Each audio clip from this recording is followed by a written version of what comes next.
Hello and welcome again to the channel. Today we're going to be trying something a little different in reviewing Gates of Hell Ostfront, and we're going to be focusing on the German faction, which is sort of part of the original game and is included without mods. So we will get back to the normal Valor mod content in the future, but I just wanted to give a review of German light armored vehicles, armored cars, that sort of thing. So to start off, we have the KFZ 13.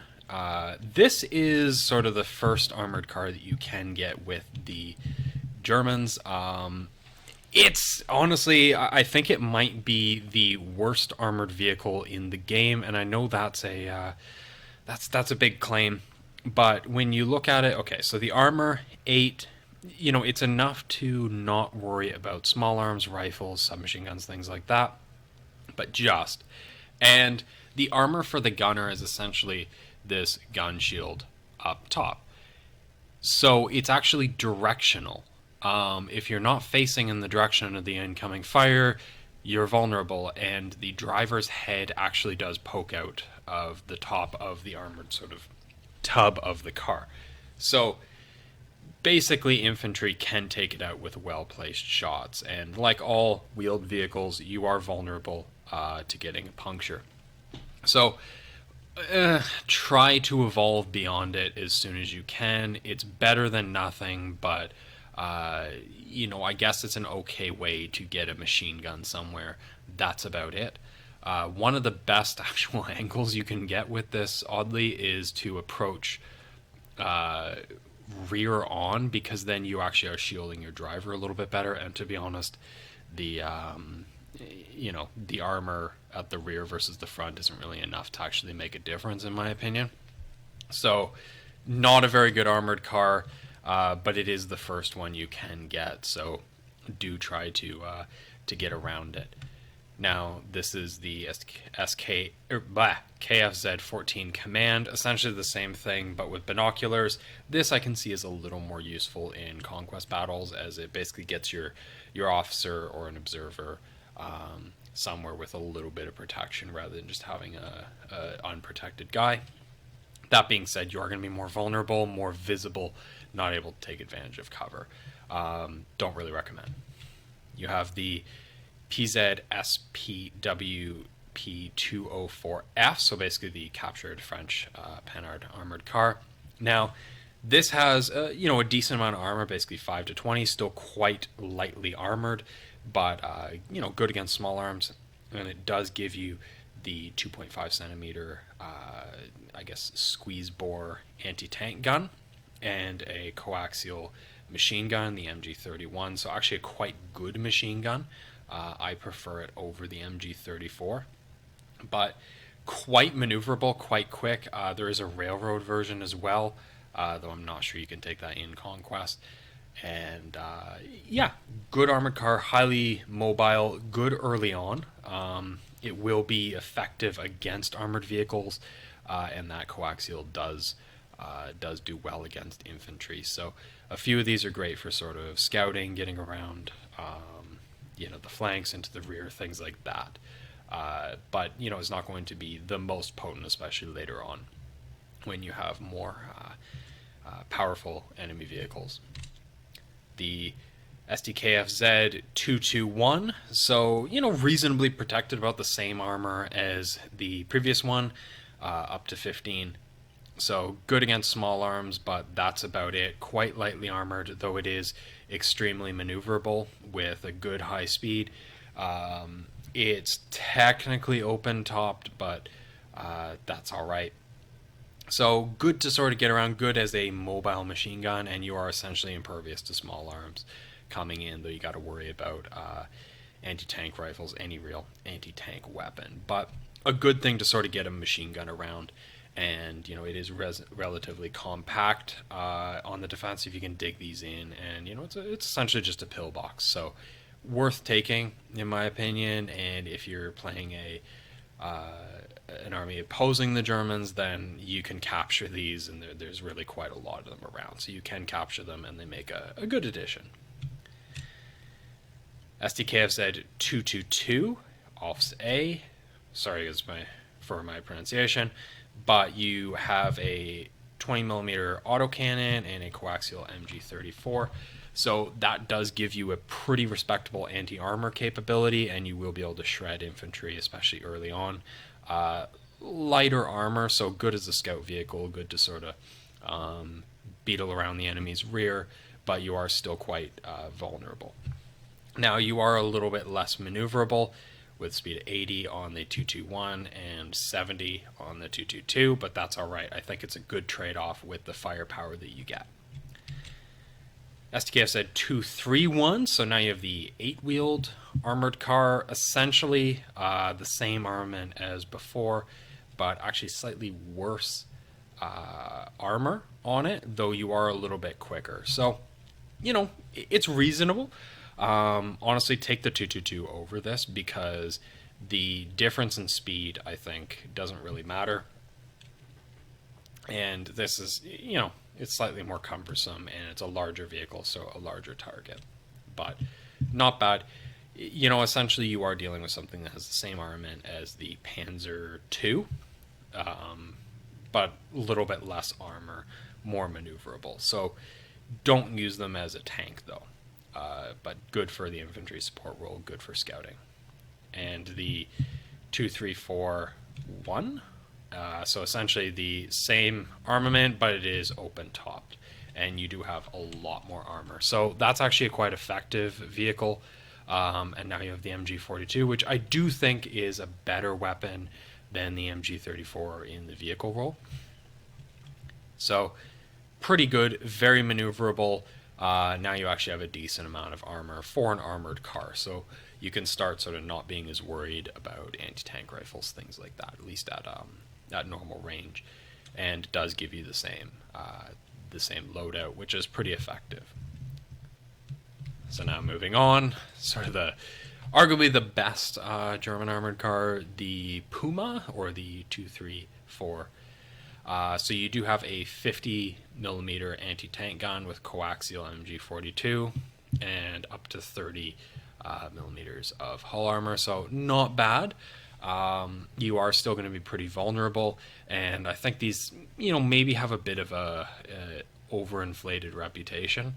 It's not, you know, it's definitely not the ultimate vehicle, but it's a great way to sort of get a effective anti-tank gun around the battlefield. So good as a rapid response vehicle, but you're not going to want to use this like a tank. Use it for scouting, use it for supporting your infantry, use it for getting around the flanks of tanks, but you're not going to be wanting to rely on this like a tank. And remember that with armored cars, these are not vehicles that you can use like a tank in that direct assault role, at least later in a conquest battle.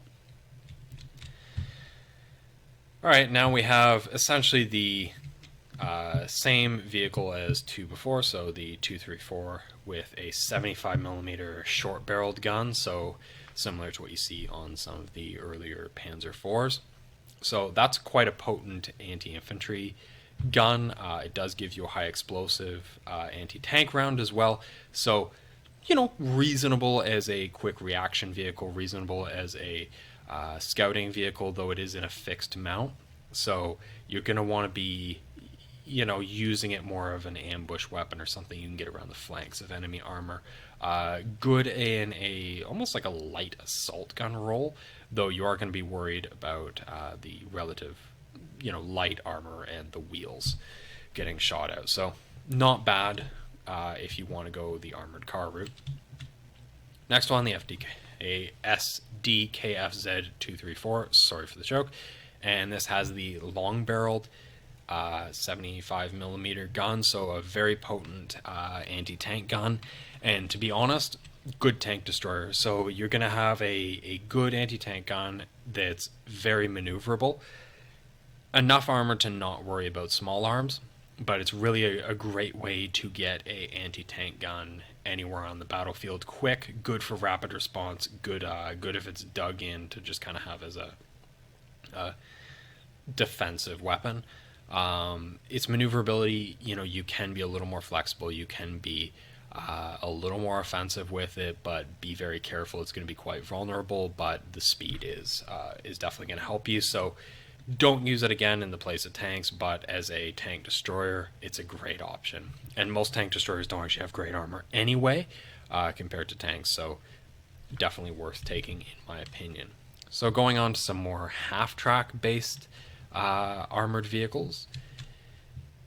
So light half-track SDKFZ 250. So, you know, you have light armor up to 10, and it gives you a MG34 with a shield, so not bad as just a way to get a machine gun somewhere. You can put a few infantry in it, so good to sort of move them around, but it's not a great transport. It is reasonably maneuverable, so that's good, and it does give you that secondary machine gun facing the rear, though keep in mind that's not a shielded weapon, so if you use it, you might lose a crew member to small arms fire. But you know, it's okay. You can also tow with it, so it's fine. Good to maybe assist some of your artillery, or good for infantry support early on, but I wouldn't rely on it too much. The same vehicle, now it has the squeeze bore 2.8 centimeter Panzerbuchse 41. Sorry for my pronunciation. So, same armor. You do lose that frontal machine gun and replace it with the anti-tank gun, which is reasonably potent, but it does lose its penetrating capability at long range. So reasonably okay as a sort of fast response vehicle early on. It does have a reasonable armored penetration, but it's not, you know, not something I'd really rely on, so I don't really recommend it that much. Same vehicle again, but now you have a turret, essentially the same as the 222 armored car. So you lose the maneuverability of the car, though you are going to be good cross-country because now you have tracks. Light armor, very light armor, but you do have a reasonably potent weaponry now, especially against infantry and some light armored vehicles, especially enemy armored cars or early light tanks. Good for infantry support, but make sure you are combining it with close support infantry to keep enemy infantry, especially anti-tank rifles, away, which will be able to shred this. Now moving on to more armored personnel carriers, so the 251. Good, it's able to move infantry around, so if you are playing a sort of armored infantry type loadout, great vehicle. Though you do have very thin armor, so careful about that. Don't rely on it to stop really anything anti-tank or anything with any penetration. Though it does give you, like the smaller half-track, a shielded machine gun. So it's a good way to sort of support your infantry with a bit extra firepower, but that's kind of it. You're not going to be able to use it in the assault role, but it is a, you know, it's a good way to kind of get a shielded machine gun somewhere and move some infantry around relatively safely. Getting into some more specialized vehicles again. So the same vehicle, but now it has the 37mm pack gun on it. So good way to get a anti-tank gun around, and you can technically, you know, transport a little bit of infantry, but you have kind of lost the armored personnel carrier role in this. So it's more of a just a way to sort of get a light anti-tank gun around. So not bad if you need to just use it to move an anti-tank gun around, but it's not going to be the most potent anti-tank weapon, so don't really recommend it. And to be honest, the advantage of that 37mm gun is that you can kind of get it anywhere. It's small, you can dig it in, you can hide it behind stuff, and you kind of lose a lot of that here just because it's in a larger vehicle, it's higher up. So I would argue that it's probably more vulnerable like this, even though you can move it around easier because it's, you know, under its own power. Now we have the mortar carrier. Again, you know, you do have a bit of armor for your mortar, but mortars you can fire indirectly, so just get it behind cover. And with the amount of armor, you're kind of just protecting in small arms fire, but the crew does stick out, so it's not really gaining you that much. It is a good way to get a mortar around, so good if you can sort of use it maybe a bit offensively, but I don't really like it that much. I don't think self-propelled mortars are really that good when you can just, for cheaper, take a normal mortar, move it around, get it behind cover, which honestly, its small size is kind of part of the advantage. So I don't really recommend this. Essentially the same vehicle, just a sort of different variant of it. Same opinion. Now you have essentially the 251, but now it's a self-propelled assault gun. So you have that 75 millimeter short-barreled gun, sort of similar to what's on the Panzer IVs. So great that it does let you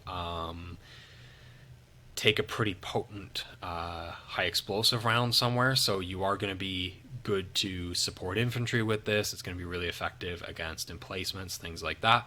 Though it is fixed with a really limited traverse, so it is limited in that way, and you're going to have quite a vulnerable vehicle. So, you know, it is what it is. It's a decent assault gun. If you're going to use it to support your infantry, it's pretty good, pretty potent, but I wouldn't rely on it if you could support them with tanks. But if you are going for, that kind of Panzer Grenadier loadout, then it's pretty good, and it will give you a heat round, which is going to be quite effective against tanks. So a pretty potent vehicle, though you are still quite vulnerable. Good as a sort of, a flanking vehicle or something that maybe you could respond to enemy armor once you've distracted them. So not useless, not a bad vehicle, but it does have the limitations. Now you have the 251 with the front-facing machine gun again, the MG4A2, and now you have two flamethrowers, one on each side. So I have very mixed opinion on flamethrowers in this game. To be honest, I often find them a little bit more of a liability, and it does make vehicles quite vulnerable in my opinion, and this is no exception. You do have the gun shields, and you do have the gun shields on the flamethrowers, but note they are facing sideways, so it's kind of weird because you can't get it to a good position where all your crew are actually shielded. If one flamethrower can fire, then technically the enemy infantry can just shoot the flamethrower on the other side. So your crew is going to be quite vulnerable, though you do have a quite terrifying weapon at close quarters. So I could see this being useful, assaulting enemy trenches, fortified positions, maybe in an urban environment, but it's still going to be quite vulnerable, and you do have very thin armor again for something that you're going to be wanting to get in that close with. So don't really recommend it, but it is a cool and kind of scary weapon. Now you have the same vehicle but with the 2 centimeter autocannon in this kind of nifty little turret. So again, light armor, but it does give you that ability to transport some infantry and move around a pretty effective autocannon. So good against infantry, good against emplacements, good against light armor. Not bad. I would say it's probably one of the better loadouts for the Halftrack.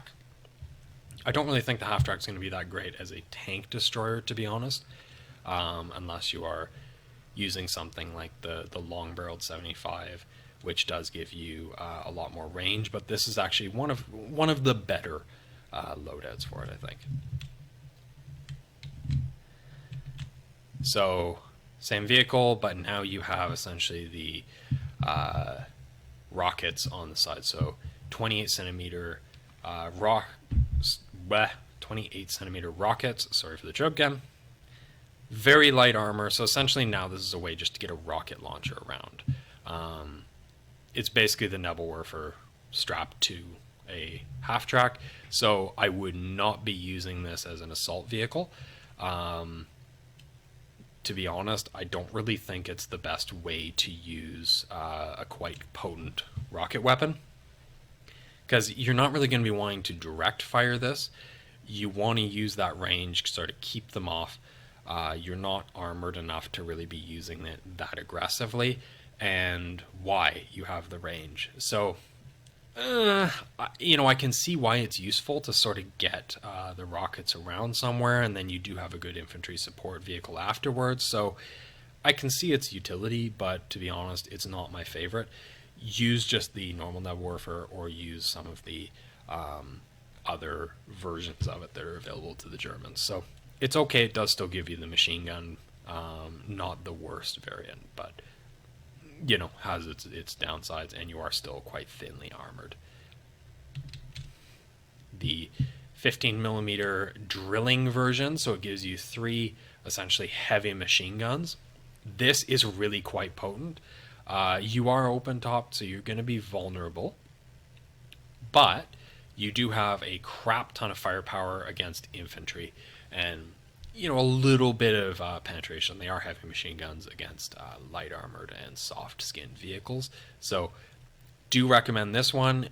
You're not really going to be able to transport that much infantry, but it's a great support weapon, especially at close quarters for supporting your infantry, against other infantry. So recommend it if you're going to get into any sort of more creative half-track variants.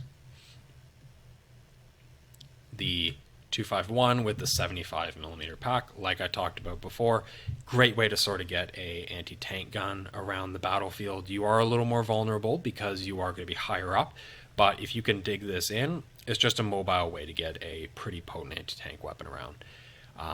Or you can use it to sort of flank enemy tanks, things like that. So vulnerable, but pretty potent if you're using it correctly.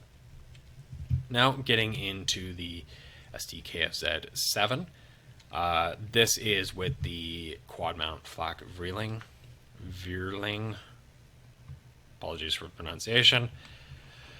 So you do have light armor, and the crew are going to be quite exposed. And again, that armor on that anti-aircraft gun is going to be very directional. But this is a quite a heavy vehicle and a lot of firepower.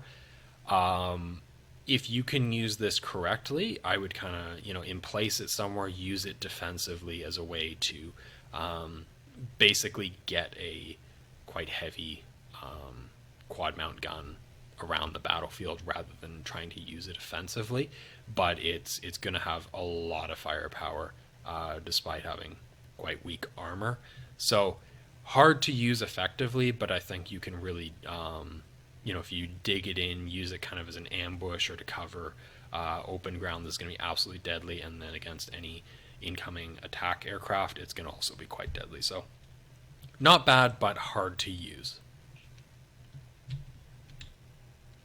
Essentially the same thing, but a lot lighter armor and no gun shield. So you're going to be really, really vulnerable with this, and essentially your crew are exposed. So don't recommend this one if you can take the shielded version. And now you have essentially the same vehicle, but with a little better armor. And now you have the 37 millimeter autocannon, so a much heavier weapon. Does give you a reasonable anti-armor ability, so a pretty good version of this vehicle. Again, your crew's going to be quite vulnerable, but it is a good way to get a heavy autocannon around the battlefield. Now, essentially, a little different vehicle, but the STKFZ 8, functionally the same thing, but now you have an 88 on it. So quite lightly armored, good against small arms, but again, directional. If you can dig this in, this is going to be very potent on the defensive. Essentially, it's just a more mobile version of the 88, which honestly, that's kind of its downside, is it's quite big, quite hard to move around, but that kind of solves it here. You do still have a pretty vulnerable crew and light armor, but now you can use that a lot more reactively, get around the flanks, be a little more responsive with what was otherwise a static weapon. This one's kind of weird. I assume this is one of the captured French half-tracks that they've essentially up-armored with up to 20 millimeters of armor, which is, not really that bad. I assume this is kind of the captured Katyusha that they've mounted to it. So, decent way to sort of get a quite potent rocket launcher around. You are going to be dealing with a very long reload, but that's just natural in all rocket weapons. And, it's slow, but kind of a cool little weapon. So good Good rocket launcher, good way to maybe get around the battlefield, though kind of quirky. I don't know about it. And finally, just a different version of the Halftrack with the 88 on the back. So slightly, maybe more maneuverable, little better armor, but again, it is directional. So it's really just a great way to sort of move an 88 around, be able to deal with some armored threats maybe a little more proactively, but it's going to be pretty effective dug in as well. So not really a assault weapon. It's going to be pretty good as a tank destroyer, as an ambush weapon.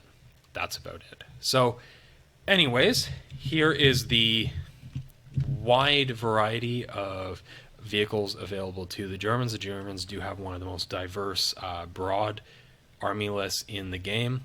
Quite interesting to play as. Hopefully that gives you a bit of a rundown on some of these light armored vehicles, which pose a bit of a challenge, but I think are quite rewarding and versatile to use in the game. So hopefully that helps you out with your next loadout, and watch the channel for more to come. Thanks again. Don't forget to like and subscribe. It does help out the channel, and see you next time.